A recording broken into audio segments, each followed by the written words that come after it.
us parlarem d'un tema del qual possiblement se n'ha parlat molt poc.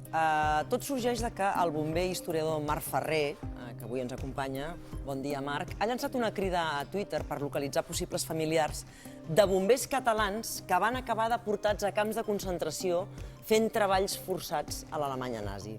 Van exercir com a bombers durant la Guerra Civil Espanyola i quan es van exiliar a França es van trobar amb un infern molt pitjor. I és molt possible que els que van sobreviure es quedessin a França i formessin una família. Aquest és un dels fils que vol trobar Marc Ferrer, que fa aquesta recerca sobre els bombers catalans durant la Guerra Civil, però sobretot també durant la Segona Guerra Mundial. I un dels bombers catalans dels quals sabem la història és el Ramon Gorga, un bomber del Parc de Reus que va morir al camp de concentració de Gusen.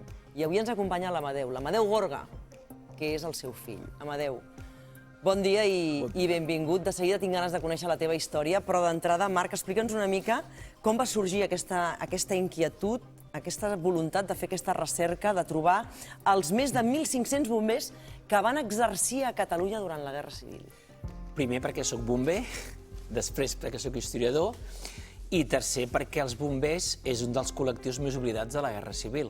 La Guerra Civil és una de les guerres més estudiades, s'ha estudiat el paper dels sindicats, les col·lectivitzacions, les brigades internacionals, l'ajuda dels feixistes alemanys, italians, l'ajuda russa, els bombardejos, els refugis, però sembla que, per exemple, que parlem dels bombardejos, molt poc es parla de qui anava a pagar els incendis dels bombardejos. I, evidentment, són els bombers. Són els bombers. I clar.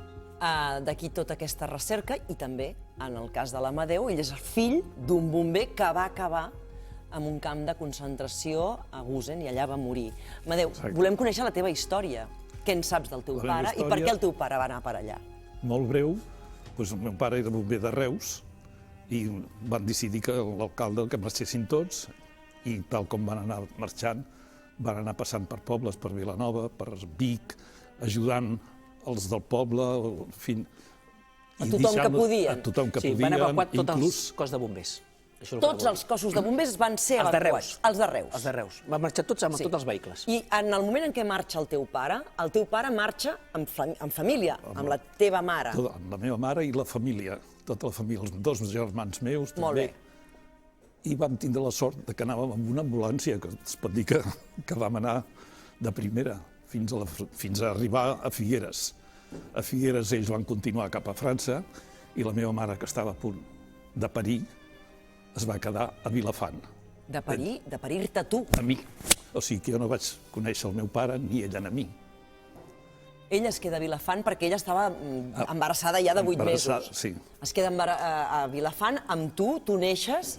I què se'n sap del teu pare? Què sap la teva mare de la marxa del teu pare? Cap a on? El meu pare, des de França, es va posar en contacte amb un parell de postals que corren per casa, un parell de postals, i li van dir que havia nascut jo, i, bueno, perquè ho sapigués, això ho va saber.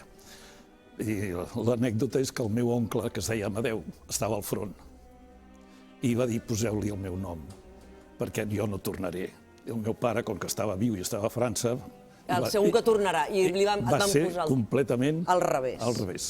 L'oncle va tornar, i el pare, quan va saber la teva mare que el teu pare no tornaria i que estava a Gusen? Quan ho va saber? Va saber amb una carta de la Creu Roja Internacional escrita amb aquelles màquines d'escriure tan... De l'època. De l'època, un derbotó. I allí ens ho deien. Però abans no ho vam arribar a saber del tot i en detall. Va ser quan vam llegir el llibre de la Montserrat Roig, que allí el vam trobar i hi havia una ressenya breu, però almenys teníem alguna cosa més concret. Quant temps després va ser que va morir? Va morir l'any 41.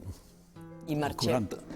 Nosaltres vam marxar el 39. Jo vaig néixer el 39. Per tant, 2 anys després, mort a Gusen. Sí. Com va la recerca, Marc? Perquè una recerca d'un fill d'un bomber executat a Gusen. Què en saps més de la crida que has fet? He contactat amb més familiars. Alguns, malauradament, tinc més informació jo que ells. Imagina't. Perquè hi ha moltes vegades que és una cosa que no s'ha parlat mai. Per exemple, ara també fa un temps vaig contactar amb la filla d'un bomber de Barcelona que havia sigut expulsat del cos per republicà. La mare havia perdut una cama en un bombardeig. Vaig quedar amb ella, ella tenia 94 anys, vaig quedar amb ella per parlar. Diu, sí, truca'm la setmana que ve, que a veure què tal. I quan hi torno em va dir, mira, hem estat parlant a casa amb la germana i no volem saber res perquè vam passar molta por, molta misèria, molta gana, i això ens porta molt mals records. Clar, és a dir, inclús ara, tants anys Ara, sí, després, 80 anys encara hi ha aquella por d'aquest tema, no en parlem.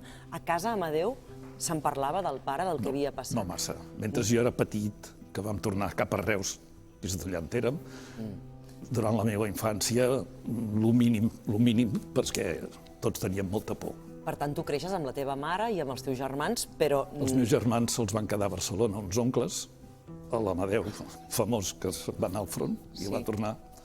Ells van marxar i nosaltres vam quedar a Reus fins que després, quan ja tenia 11, 12 anys o 13, van vindre a Barcelona i ja... Marc, a què atribueixes aquest oblit de la feina que van fer els bombers? Perquè tu molt bé ho deies. Què feien els bombers? Doncs apagaven els focs de tots els bombardejos, no? Entre altres coses. I salvaven gent de la runa, imagina't. Bé, és una cosa que a mi m'agradaria a vegades preguntar, no? Els especialistes en la guerra civil, per què no parleu dels bombers, no? No sé, ara, per sort, doncs, s'està recuperant aquesta memòria, amb el tema, per exemple, dels camps de concentració des de l'amical Mauthausen, també m'han donat molt suport. Hi ha companys historiadors, com en Jordi Oliva, del Memorial que havíem estat amb la Memòria Democràtica, doncs també m'han donat molt cop de mà. I llavors, a partir de les famílies, i sobretot també als arxius, és anar als arxius, anar buscant, anar cercant, és anar buscant les peces d'un trencaclosques i anar posant-les allà on toca. I per això és important aquesta crida que estàvem veient ara, que tu has llançat a través de xarxes, a través de Twitter, perquè és una molt bona manera, a través dels testimonis, del que et puguin explicar els familiars que queden, perquè el cas de l'Amadeu, tu ets una persona molt jove. És a dir, com estaves explicant tu abans, has conegut casos d'una persona de 94 anys, que en aquest cas no vol parlar, i també trencar una mica amb aquestes pors, no? Sí, llavors, per exemple, també era fa un any i escaig, també vaig descobrir 2 bombers de Barcelona que havien mort al front i vaig descobrir la fossa comuna on estaven enterrats. Es van anar a descobrir-la, però malauradament no van trobar les restes, però la filla encara hi viu. Saps? I clar, llavors són coses que també la filla també deia, hòstia, m'agradaria trobar el pare.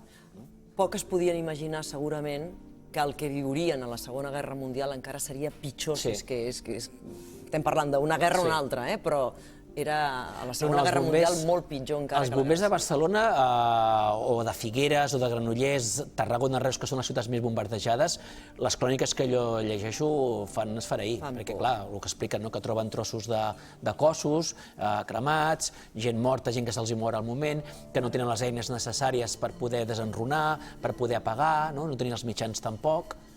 És dur. Vas ser primer bomber que historiador o vas ser primer historiador i després et vas fer bomber? No, vaig ser primer bomber i després historiador. Bueno, les dues coses, Vas simultanejar, vas simultanejar. Sí, perquè va ser a la mateixa època. Molt bé, escolta, Marc, Amadeu, moltíssimes gràcies. Marc, que vagi molt bé aquesta crida. Esperem que puguis aconseguir els testimonis de moltíssimes famílies per aquesta recerca interessant i que és de justícia. Jo tinc una pàgina web que es diu bombersenguerra.cat, que allà és on penjo tota la base de tots els bombers i que allà intento completar tot el que em manca. Doncs moltíssimes gràcies als dos i, Amadeu, moltes gràcies també per haver compartit amb nosaltres el teu testimoni, el de la teva família. Gràcies. Que vagi bé. Anem cap a Barcelona. Ara connectarem de seguida també amb el nostre company, en Joan Raventós.